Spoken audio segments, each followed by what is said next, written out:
Hello, I am Nolan Eley, and I will be presenting on the paper Virtual Notre-Dame, Preliminary Results of Real-Time Auralization with Choir Members.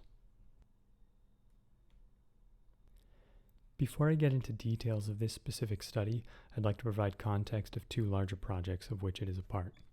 One of these is AVA, or Experimental Virtual Archaeological Acoustics, which is a technical framework using real-time auralization for research in archaeoacoustics and acoustic heritage. The other project is known as FAE, or Past Has Ears.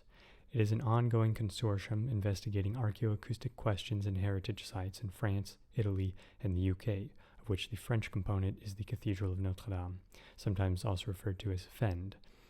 The acoustics of Notre-Dame are the subject of ongoing interest, with particular attention paid to the role it may have played in the development of music practice during the Middle Ages. I'd like to give a little bit of context in which we are operating. So there is a growing interest in using virtual acoustic environments to study the interaction between musicians and room acoustics. The union between room acoustics and the composition, performance, and perception of music is one that has been documented for centuries, but is a relatively understudied area in musicology, compared to, for instance, the effect of instrument making on performance practice. To give a brief overview of this preliminary study, an auralization architecture had been developed for the AVA project, but had not yet been used by musicians in any formal way. This preliminary study was the first attempt to have musicians use this auralization architecture and provide feedback. Staying in line with the goals of the AVA and FAE projects of archaeoacoustic inquiry, we chose musicians with experience in historical music relevant to Notre-Dame.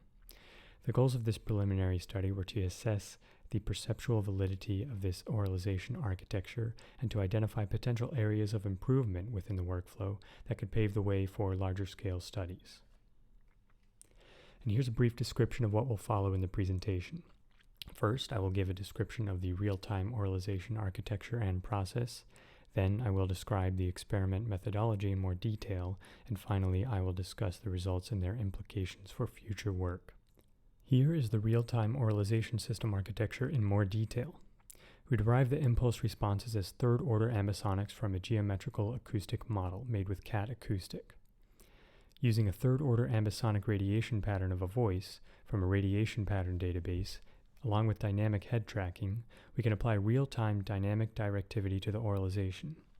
We apply the appropriate rotation and arrive at a composite ambisonic response, which is then convolved with a monophonic input using a headset microphone a few centimeters away from the singer's mouth. The direct sound has been removed from the response, so it is not included in the convolution. This ambisonic stream is then decoded to the appropriate output method, either binaurally through headphones or through a 32-channel loudspeaker array in our experimental room.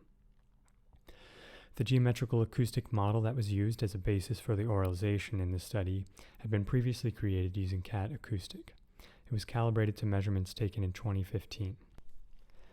Due to CBU limitations, only the first second of the impulse response was calculated using the geometrical acoustic model.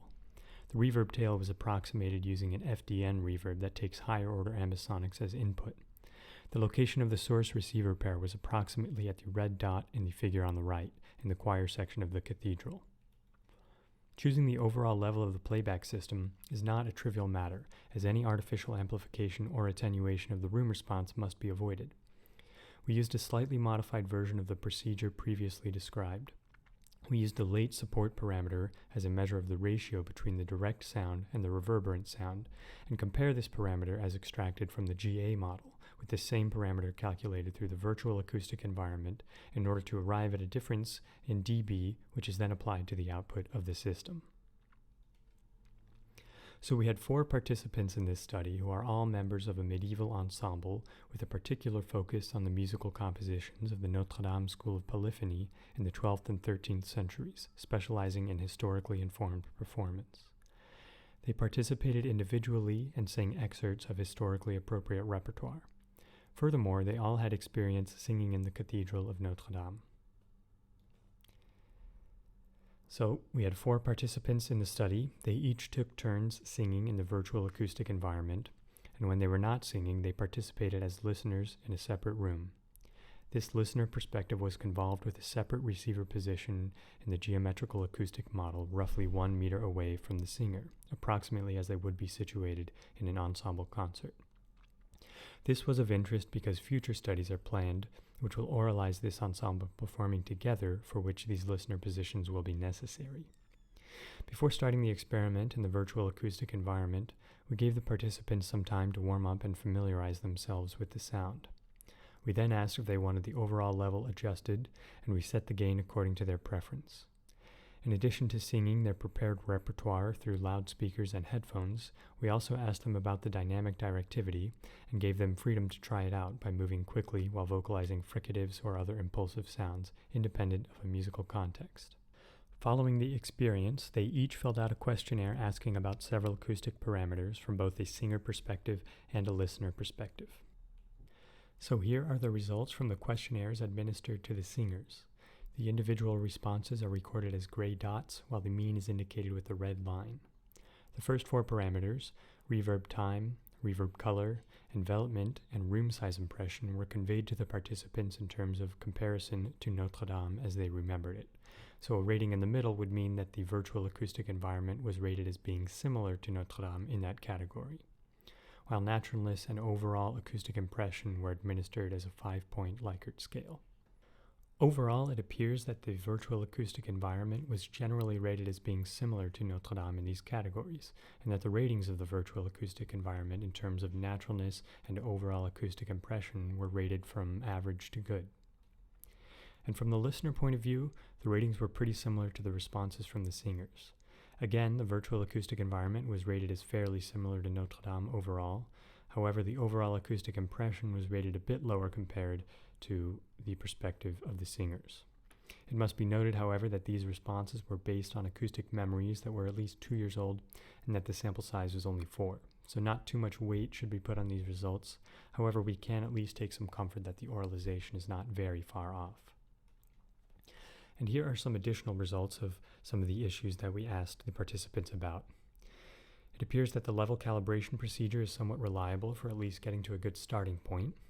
Only one singer asked for a small change of +2 dB when the sound was administered through loudspeakers, while 3 singers asked for a similar change through headphones. We also asked about the playback preference from the singers, whether they preferred experiencing it through loudspeakers or through headphones.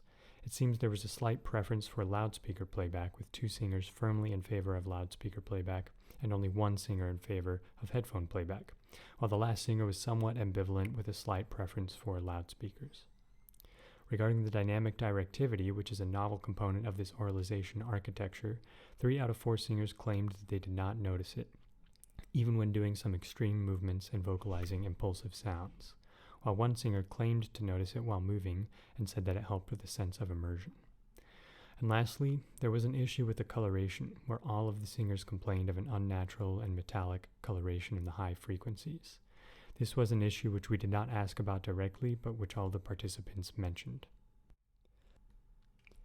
To summarize some of the important points of this preliminary study, it seems that the dynamic directivity component is not very important to include in studies such as this, as most of the singers quickly adopted a singing posture and did not deviate from it, with only slight movements from the head, and with the singing voice not being particularly directional, the dynamic directivity could be discarded in future iterations if needed, for example in cases where CPU use is of importance.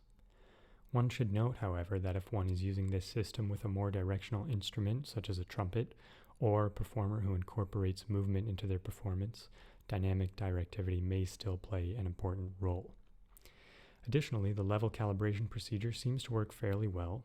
The small adjustments requested by the participants were likely due to slight differences in microphone placements and do not reflect a major flaw in the calibration procedure. Lastly, the high-frequency coloration issue must be resolved. Participant feedback prompted a re-evaluation of the FDN used to simulate the late reverb tail. The method was found to be artificially inflating the reverb time of high frequencies, which could have been a cause of this coloration. This flaw was fixed after the experiment, but further testing is needed to see if this was the sole cause of the coloration issue. And here is an experiment that is currently underway to test an oralization architecture designed for the full ensemble of 4 simultaneous singers, potentially expandable to more. The oralization will be done in an anechoic room using open headphones. The resulting virtual acoustic environment will be applied to ongoing research about the acoustic heritage of Notre-Dame in the context of its musicological significance in the 12th century. So, thank you all for watching and for listening. I look forward to any questions or future communication with you. Thanks.